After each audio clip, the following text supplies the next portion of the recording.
Yes. Now, good afternoon, my people, and good afternoon. So there's this thought in my mind, so I just say I should put it out there. You see, we don't want to tell each other the truth.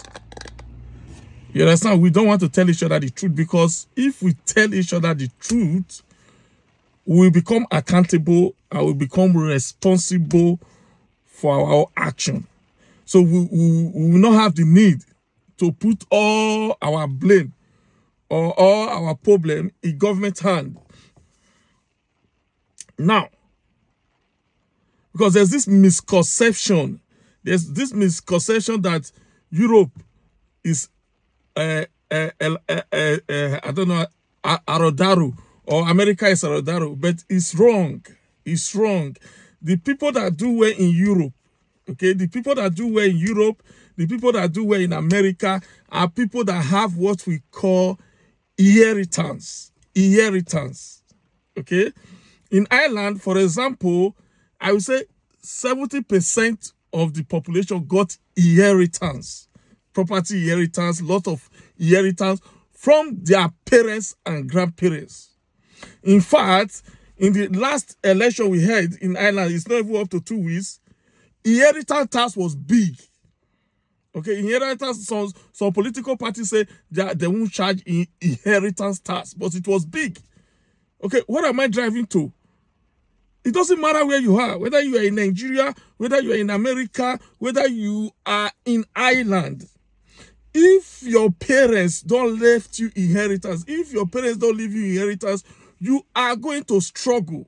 You are going to struggle.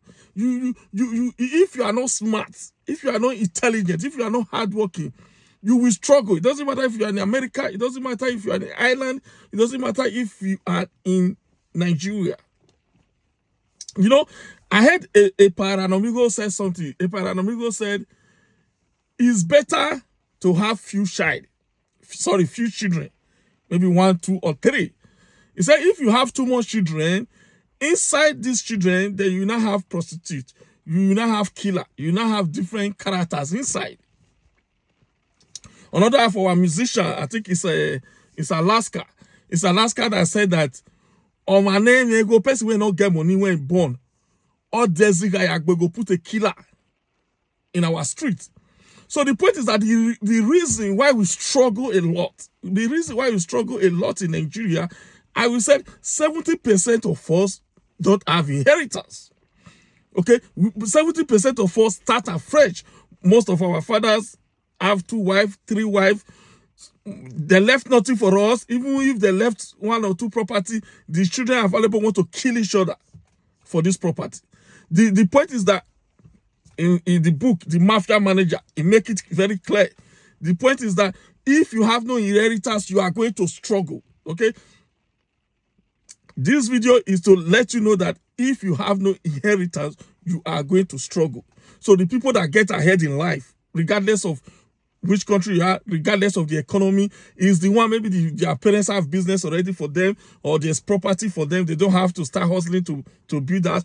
All these things very important. Now, if you have very few children, they will be able to share this property among themselves. But if it's like our parents or like us that come from polygamy home, where you have 20 children, but what is left? So the reason why Nigerians are struggling, 70% to 80% of Nigeria are struggling, this is one of the roots of the problem. This is the biggest root of the problem, because most of us have no inheritance. Most of us have to start afresh. Okay, for example, in Ireland, the parents or the grandparents only leave them house. So what they do is that maybe they don't want to live in that area, and the grandparents is late. What they do, they sell those property. When they sell those property, they had money to eat, they buy another property. So automatically, anything concerning house is already settled. So they come, I'm talking about 70% now of Irish people now, 70 to 60%. When you talk, they don't have to worry about rent. They don't even have to pay rent in the rest of their life because there's already a property there. That's 70%. Compared to Nigeria, where 70% of us have nothing. We didn't inherit anything. Okay? So we must struggle. So people I'm not saying the government is good. I'm not saying the government is perfect. But let's look at ourselves as well. Let's look at ourselves as well. Because we don't have anything. Nothing. Even though for parents to... I train myself. Okay? I trained myself in the university. Thanks to the orange government that supported me as well. Let me put it this way. I've been here for 24 years. 24 years. I went to university in this country. 5 years in the university. So you cannot tell me anything about Europe. I'm telling you what gives you the leverage. Okay, and I'm telling you what gives you an edge in Europe. You must have an inheritance. You must have something already there. Now, if you don't have something already there, you have to work hard. You cannot be using yourself to compare someone that don't pay rent. You will pay rent. You cannot use yourself to compare someone that the school fees is already paid for. Most of the things is already paid for. You understand? Some people are saying it's free education. Free education where? Okay, if it's a private school, you have to pay yourself. In fact, it doesn't matter. A government school and a private school, there's a difference in this country. Okay, parents deliberately go to an area, a nice area, to buy a house there so that their children can go to that school. The quality of education in private school is different from the quality of education in public school. So forget that narrative of free education. For example, in France, I think the president of France now, there's a special college all of them go to. Just like in America, I think most of them go to Harvard. You know, most of the last the woman that contests for the president went to Harvard. So there are special school. Like in Ireland, the popular school here will be Trinity College. You understand? Or UCD. So most of them go to all these colleges, private school, and everything. That's how you do well in the public. That's why the public service. That's how you do well in the private sector. So the point is that inheritance is very important. Most of the thing we are going through, most of the hardship we are going through, is that most of us, all of us, I will say 80% of us start from ground zero. Okay, most of us don't have a father like Oshomole, or a father like Obasanjo, or a father like Igbinedion. You understand? In Ireland, it's not that everybody have that kind of father, but at least, even in the working class, at least something is left for the child. Something is left for the child. I think it's this pastor from Delta that said that a man that don't leave anything for the children is a wicked father. A father that don't leave anything for the children is a wicked father. You understand? The reason why that man is saying that is that he understands the struggle. Okay, he understands the struggle if you have to start afresh. So most of us start from what we call ground zero. Ground zero. Then we want to put all the blame in the government. Government is our fault. Government is why I'm poor. Government is why I'm living this. You will remove all the responsibility from your father. You remove all the responsibility from your mother. But this is not the case. This is not the case. This is not what is obtainable in Ireland, in America, and in most European countries. In most European countries, 60 to 70% of the children already have a right to home, and most of them bought like 2, 3, 4. So if they even sell one property, they share it within themselves. They can be able to add money to that to buy another property. So just imagine someone that is coming alive. Okay, he already have this mindset that he have a house already. I don't know, maybe your father and your mother just were having fun and they give birth to you. You can't expect to compete at the same level. You have to work 2 times harder than the person that started with something. It's like anything. You understand? You want to race with someone.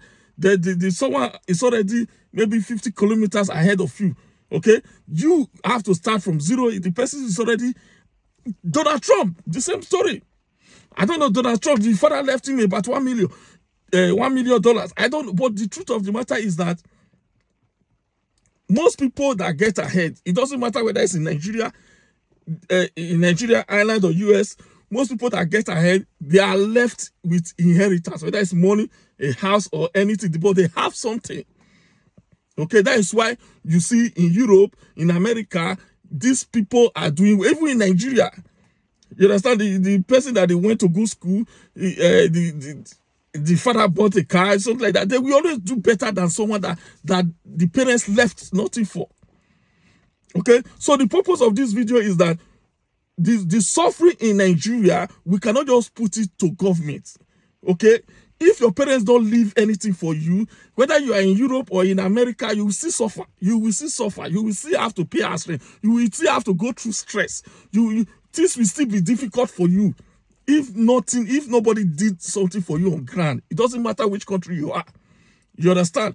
But you that know that your parents, your mother, your father left nothing for you, or maybe the few things they left, you have 10 brothers, 10 sisters, and nothing will get to you. So you cannot use yourself to compare someone that already has something. So this idea, okay, this idea of Europe, America, the people that does well, they already have something on ground. I'm telling you, this November make it 24 years in Ireland. So I have a lot of experience. Okay, I have a lot of expertise. I'm the qualified person to advise you on what is going on here. Not someone that just came 2 years ago or 3 years ago. I'm the qualified person. And I'm telling you that the people that does well is people that have inheritance. It's people that they have already saved their school fees in the bank somewhere. I'm talking about private school now. They don't have to worry about rent at all. But if they don't like the area, the father have a house, they sell that house, or their grandfather have it, they sell that house, add a little bit of money, or they will even get change to use that house to buy property somewhere else. Okay, so a mother have 1 or 2 properties, have 2 or 3 children. The life of those children is already set. Compared to you, your papa not leave anything for you. You have to start afresh. You have to start from zero. So I'm zeroing back to the point that why most of us Nigeria struggle. I'm talking about most of us Nigeria struggle, especially from the working class area. Working 70% to 80% of Nigeria struggle is because we have no inheritance. It's because nobody left something for us. Why are the African Americans struggling in America today? Why are they struggling in America today? Because the African American, they call it in the 80s, okay, in the 80s and the early 90s, those were their fathers and grandfathers left property for. They used their life rubbishly. They useless their life. They sold the property their grandparents left them to go and use it for drug, heroin, and everything. So now they lost all the property that their great-great-parents have been working hard to keep for them. They lost everything. So that's why most of them are starting from ground zero. That's why in America, the African American are the poorest. Okay, they are the ones that are struggling. A Nigerian man can come today and be doing better than the African American because their parents left nothing for them. So the secret, it doesn't matter whether you are in Nigeria, America, or Europe, the secret of your child doing better, I'm talking to you now, the secret of your child doing better is for you to leave something for them. I don't have too much child, like Epa Eranomigho said. Have 1, 2, or 3. Okay, if you have 1, 2, or 3, they don't have to be 20 trying to kill each other for one house or kill each other for one land. You understand? So that they will be able to share the property within themselves. So that's the thought that was just going through my mind. So I decided to say, okay, let me share it with you people. My name is Victor Vince. I'm a life coach, a business coach, a financial literacy teacher, and I'm also a leadership coach. Thanks for watching and do have a productive day.